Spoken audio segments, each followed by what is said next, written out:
Hello， 这里是 Dreams Boomer， 我是 Mickey。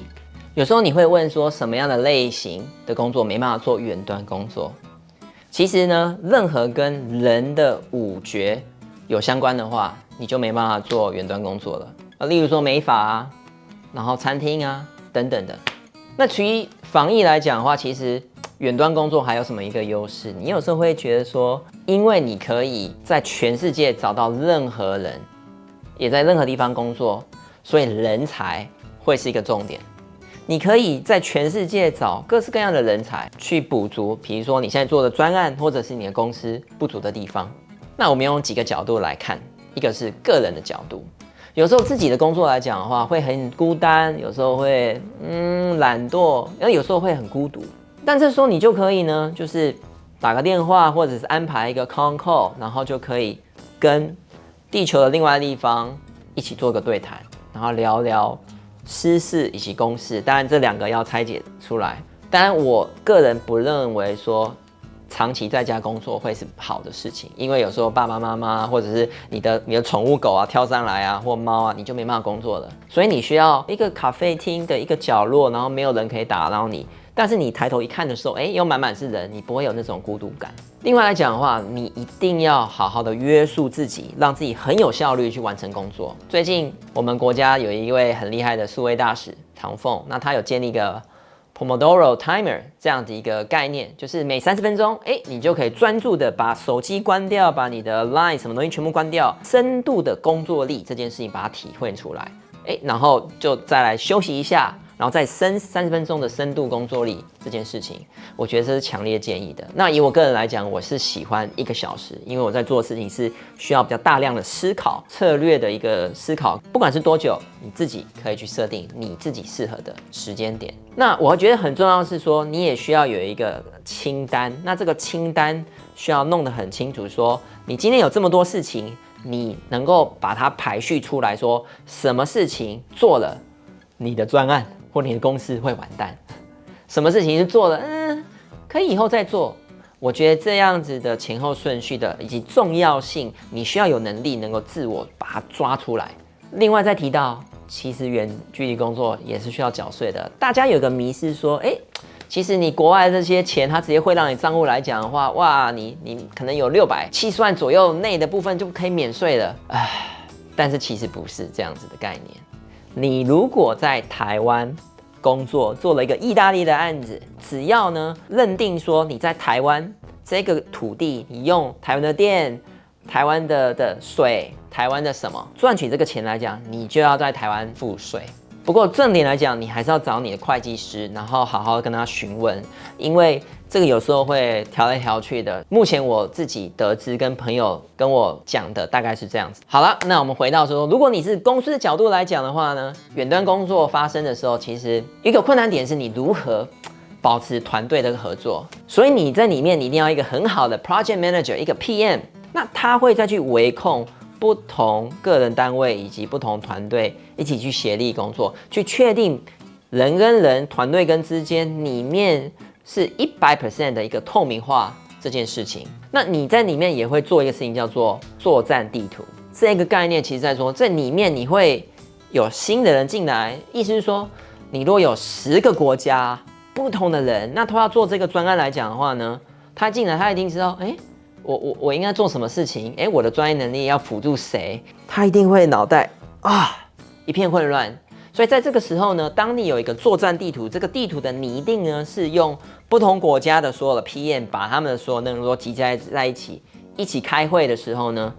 你就可以知道是说，我有一个这个网络的东西，开案的时候我自己可以上去看，然后去找寻我所需要的任何资料，以及我在这战略地图属于哪一个团队，然后这个团队要做什么事情，这一个礼拜、这一个月，或者是我每天要推进的事情会是什么，都会在这个上面。所以这件事情是非常重要的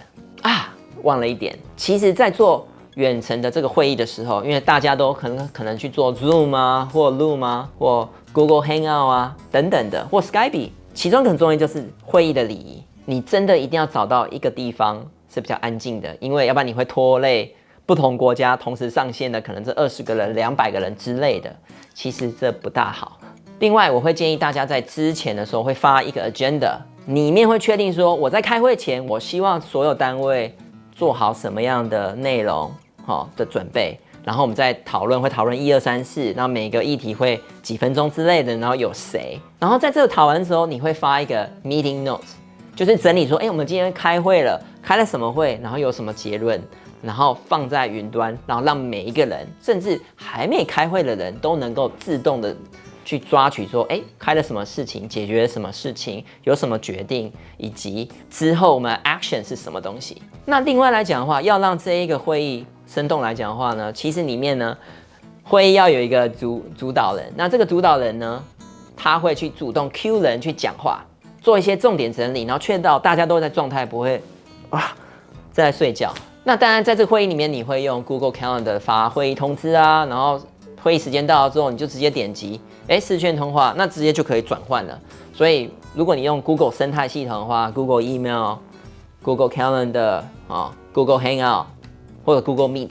开会，你就可以无痛的去转换。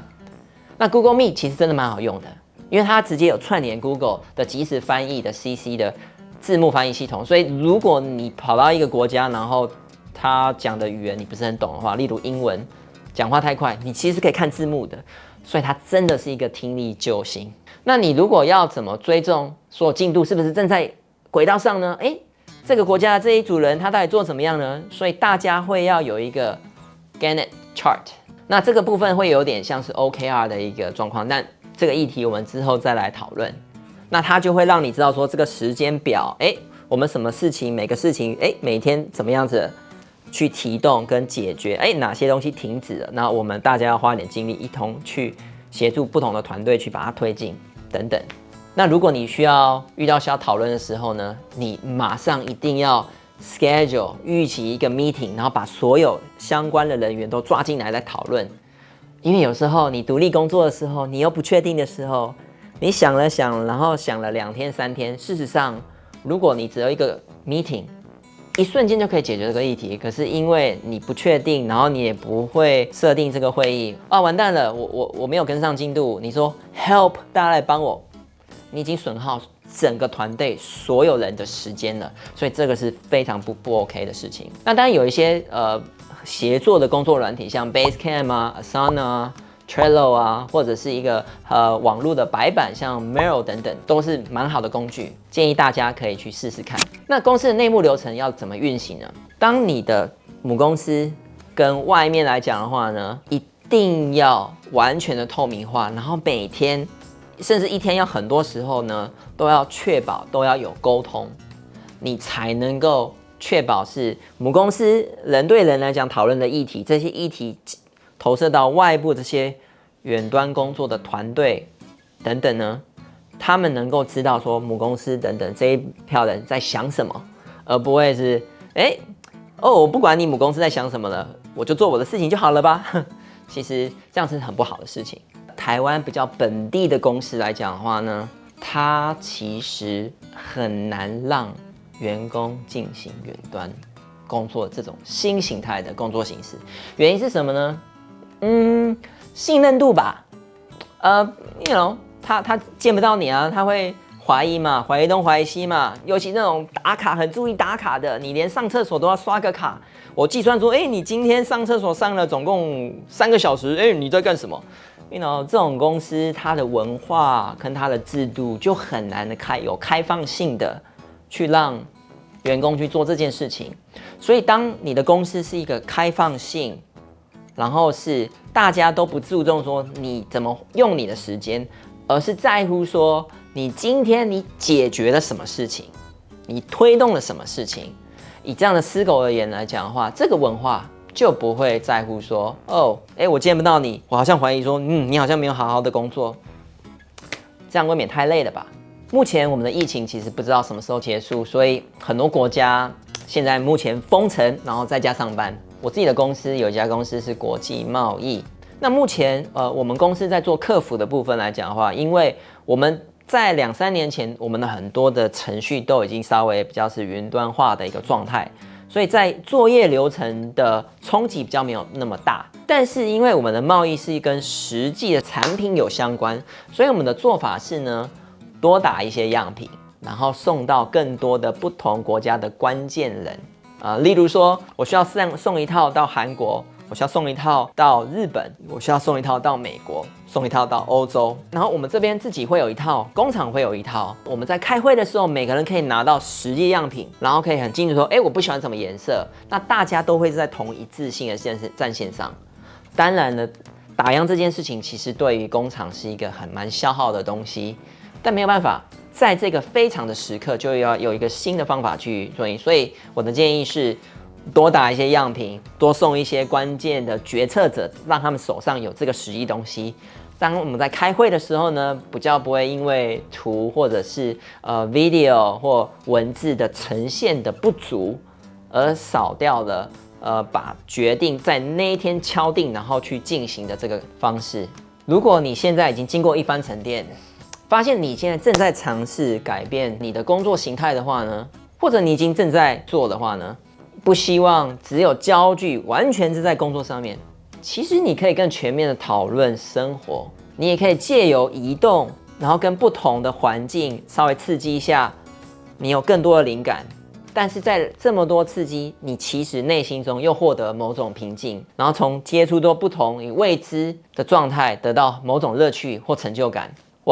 我觉得你已经很适合开始踏上这个远端工作或者是数位木游工作者的这个旅途了。那希望大家在家里一切都安好。Alas, be safe everyone. Bye, adios, ciao.